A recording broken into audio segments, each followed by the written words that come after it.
परिवर्तन है।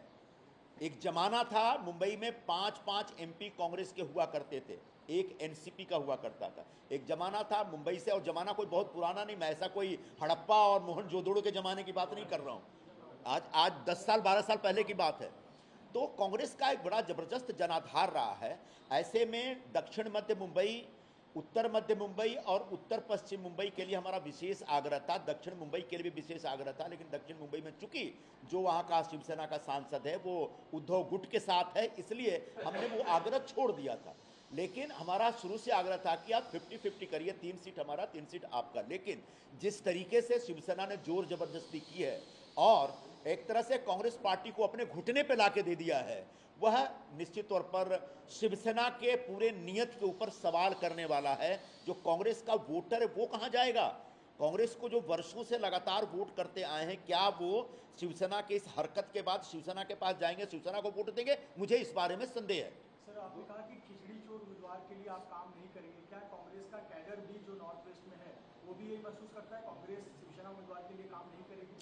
बिल्कुल, जब मैं ये आह्वान कर रहा हूं तो निश्चित तौर पर कांग्रेस का जो कैडर है, जो मेरे से जुड़े हुए जो लोग हैं, वो सारे के सारे लोग शिवसेना के इस कैडर का, इस शिवसेना के इस उम्मीदवार का विरोध करेंगे। और सिर्फ कैडर ही नहीं, कांग्रेस के कार्यकर्ता नहीं, कांग्रेस को मानने वाले मतदाता भी इस खिचड़ी चोर के लिए काम नहीं करेंगे, उसको वोट नहीं देंगे, ऐसी मैं घोषणा कर रहा हूं। 2019 क्यों? क्योंकि कांग्रेस का जो बड़ा वोट बैंक है वह माइग्रेंट लेबर वाला वोट बैंक है। अब माइग्रेंट लेबर ने जो कोविड के जमाने में दुख दर्द झेला है, उसको हम सब बहुत अच्छे ढंग से जानते हैं, हम सब भूले नहीं हैं। तो वो कहीं ना कहीं उनके दोस्त थे, रिश्तेदार थे, उनके पड़ोसी थे, और उन लोगों के जीवन के साथ जिन्होंने खिलवाड़ किया, उन लोगों के जो भोजन के साथ जिन्होंने दलाली खाई है भोजन में, ऐसे व्यक्ति के लिए निश्चित तौर पर कांग्रेस से जुड़ा वोटर भी काम नहीं करेगा, वोट नहीं देगा। 2019 में ये स्पष्ट है, भले ही किसी भी स्थिति में अभी अगले हफ्ते हम बता देंगे। चुनाव लड़ने का तो पूरा इरादा है, चुनाव नहीं लड़ेंगे तो जाएंगे कहाँ? 5 साल घर पे बैठेंगे। 2019 से क्या ये लगातार जो बार्गेनिंग है कांग्रेस की वो खत्म होते जा रही है क्या? 2019 में जब सरकार में भी आए तो कांग्रेस को तीसरे और दोयम दर्जे के सारे मंत्रालय और सीटें मिली, उसके बाद से लगातार कांग्रेस को इग्नोर किया जाने लगा, उसको खत्म करने की एक सोची समझी साजिश रची जाती रहेगी क्या? देखिए, अगर 2019 की बातें आपको याद हैं तो आपको ये बात भी याद होगी कि जब शिवसेना और कांग्रेस का अलायंस हो रहा था, सबसे पहले मैंने विरोध किया और बहुत खुल के विरोध किया।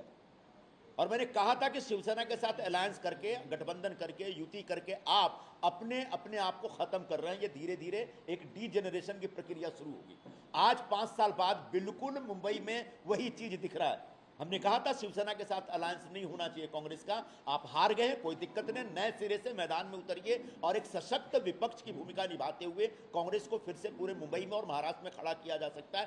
लेकिन हमारे कुछ लोग ऐसे थे जिनको सत्ता की मलाई चाहिए थी, सत्ता को शेयर करना था, और इस वजह से वो चले गए और उसका नतीजा सामने।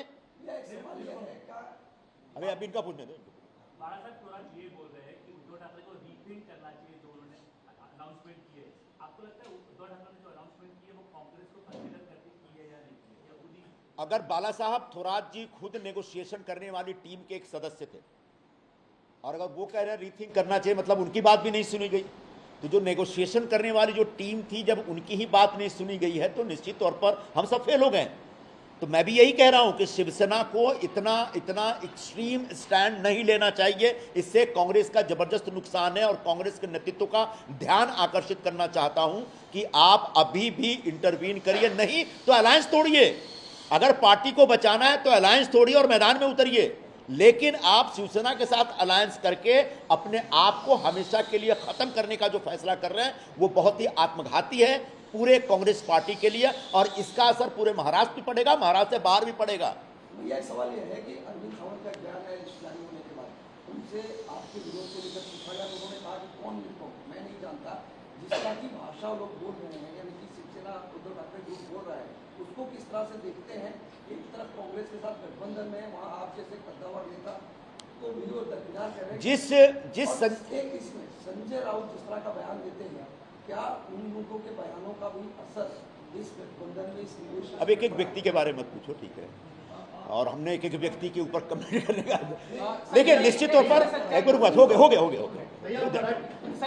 एक मिनट, आप अशोक चौहान से मिले और उनसे मुलाकात हुई और बीजेपी में जाने के संकेत कुछ हैं आपके? सबसे पहले ये बता देता हूं कि जो सज्जन ये सवाल उठा रहे कौन संजय निरुपम, जिस संजय निरुपम को शिवसेना प्रमुख बाला साहब ठाकरे ने 2-2 बार राज्यसभा का सदस्य बनाया, जो संजय निरुपम वर्षों तक शिवसेना का उपनेता था, जो संजय निरुपम वर्षों तक शिवसेना का संपर्क प्रमुख था विदर्भ का, जो संजय निरुपम 12 वर्षों तक दोपहर का सामना का संपादक था, अगर दोपहर का सामने यानी शिवसेना का हिंदी माउथपीस, अगर उस संजय निरुपम को कोई नहीं जानता, मतलब वो व्यक्ति निश्चित तौर पर एकदम बुढ़ा हो गया, उसको मेमोरी लॉस हो गया है। और ऐसे मेमोरी लॉस करने वाले व्यक्ति के ऊपर मैं अब आगे कुछ ना बोलूं तो बड़ी मेहरबानी होगी। अब रह गई बात एक मिनट, बातों से ऐसा लग रहा है आप शिंदे को बताओगे?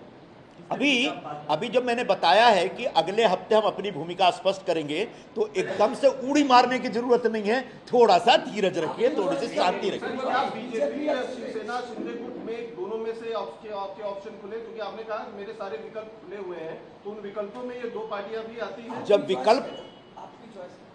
जब विकल्प खुले हैं, तो जब विकल्प खुलेंगे और जब विकल्प अख्तियार किया जाएगा तो विकल्प आपको दिख जाएगा। संजय जी